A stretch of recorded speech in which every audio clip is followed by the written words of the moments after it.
হরে কৃষ্ণ। আমরা সবসময় শুনে থাকি ভালোবাসা। ভালোবাসা মানে নিজেকে একবারে বিক্রি করে দেয়া, নিজের সমস্ত ইচ্ছাকে বিলিয়ে দেওয়া, নিজে শূন্য হয়ে যাওয়া, আমার কিচ্ছু থাকবে না, শুধু আমি তাকে ভালোবাসবো। কিন্তু আমরা সাধারণভাবে যদি চিন্তা করি, শুধু শূন্য দিয়ে কি কিছু হয়?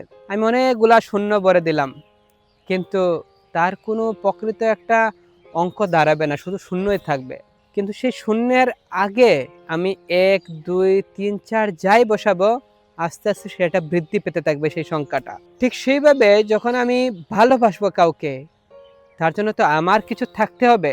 আমাকে জানতে হবে ভালোবাসার ডেফিনেশন কি, ভালোবাসার প্রকৃত অর্থ কি, কিভাবে তাকে আমরা ভালোবাসবো, তার ইচ্ছাগুলা কি, তার ইচ্ছাগুলা পূরণ করাই হচ্ছে ভালোবাসা।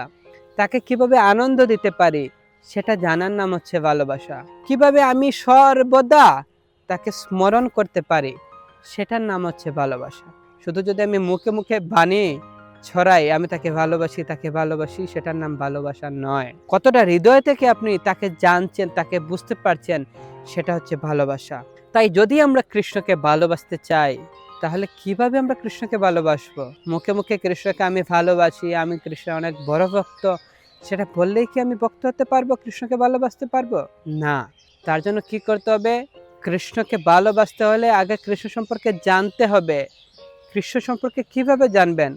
কৃষ্ণ সম্পর্কে জানতে হলে আগে কৃষ্ণের বই অধ্যয়ন করতে হবে। শিল প্রভুপাদ তার প্রত্যেক শিষ্যকে বলতেন যে প্রতিদিন ঘুমাতে যাওয়ার আগে লীলা পুরুষোত্তম গ্রন্থ অধ্যয়ন করা উচিত। এখানে কৃষ্ণের সমস্ত লীলা মহিমা বর্ণনা করা আছে। যদি আমরা প্রতিদিন এই শ্রীকৃষ্ণ লীলা পুরুষোত্তম গ্রন্থ, শ্রীমদ্ ভগবদ গীতা, শ্রীমদ্ ভাগবতম, শ্রী চৈতন্য চরিতামৃত ইত্যাদি গ্রন্থ আমরা অধ্যয়ন করি, আমরা এই কৃষ্ণ সম্বন্ধে বিভিন্ন কথা শ্রবণ করি, তাহলে আমরা কৃষ্ণের সমস্ত ইচ্ছা সম্পর্কে আমরা জানতে পারবো। কৃষ্ণকে কিভাবে ভালোবাসবো সেই সম্পর্কে জানতে পারবো। কিভাবে আমরা কৃষ্ণের আরো ঘনিষ্ঠ হতে পারবো, কিভাবে কৃষ্ণের আরো বেশি কাছাকাছি যেতে পারবো, সমস্ত কিছু আমরা জানতে পারবো। তাই আগে কৃষ্ণ সম্পর্কে অধ্যয়ন করতে হবে, কৃষ্ণ সম্পর্কে জানতে হবে।